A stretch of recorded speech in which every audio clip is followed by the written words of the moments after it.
Hey guys, I know we had talked about me showing you guys a couple different things in Word to maybe help those of you who aren't as familiar with Word learn how to do some things a little bit quicker and a little bit more efficiently. Gonna try to do a couple of those videos for you guys today, and hopefully they're helpful and not too, I mean they're gonna be boring. It's just doing stuff in Word, but hopefully they're helpful and um, not too much of a waste of your time. Um, so the first thing we're going to do is just simply put images into the Word document. Most of you probably know how to do this, but there's just a couple little things I always like to make sure people know in terms of that when they're dealing with images in Word. So I'm sure a lot of you are familiar with the way that you can come up here to insert pictures, this device, and you can go select wherever the folder is that the pictures are that you want.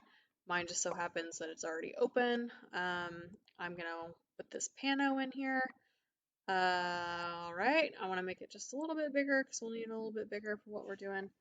One thing is when you insert a picture into Word, you want to make sure that in this box that pops up over here for your layout, you want to make sure that the in front of text option is selected.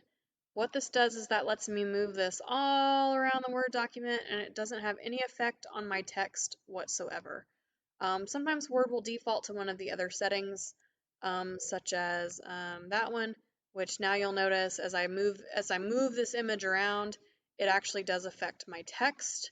Um, Things like this can also really just create a nightmare for you in terms of getting your image where you want it in Word. So again, I like to make sure everybody knows how to change this to in front of text.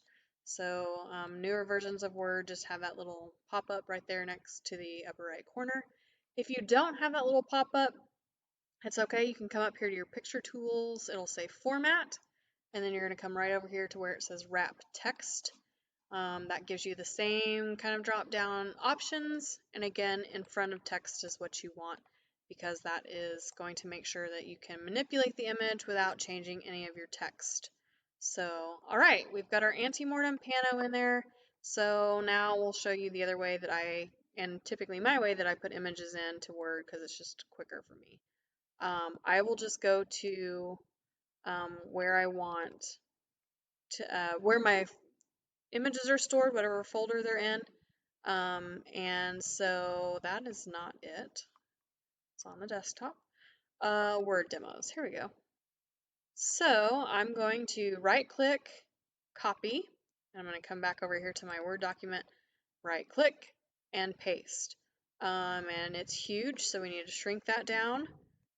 Just make sure that when you are shrinking these images down or changing their size that you're using a corner box. That will make sure that your proportions stay the same. I know Dr. Lewis mentioned that way back at the beginning when we first started doing this. So just make sure you're doing it from the corner and that will keep everything fine and dandy.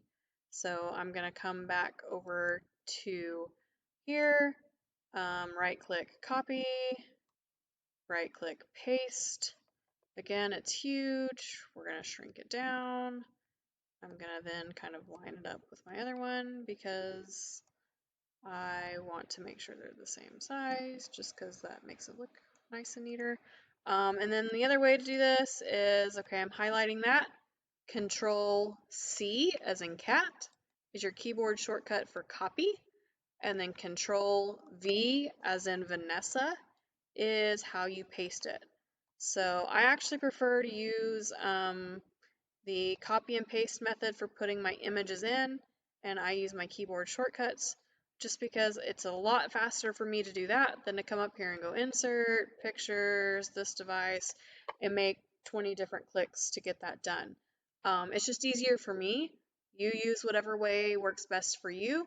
Just wanted to make sure everybody was aware of the couple different ways you could do that and to make sure you knew how to check the text wrapping / layout of the image to make sure it doesn't mess any of your text up that you work so hard to type up. So that's kind of the first part of getting these images into the document.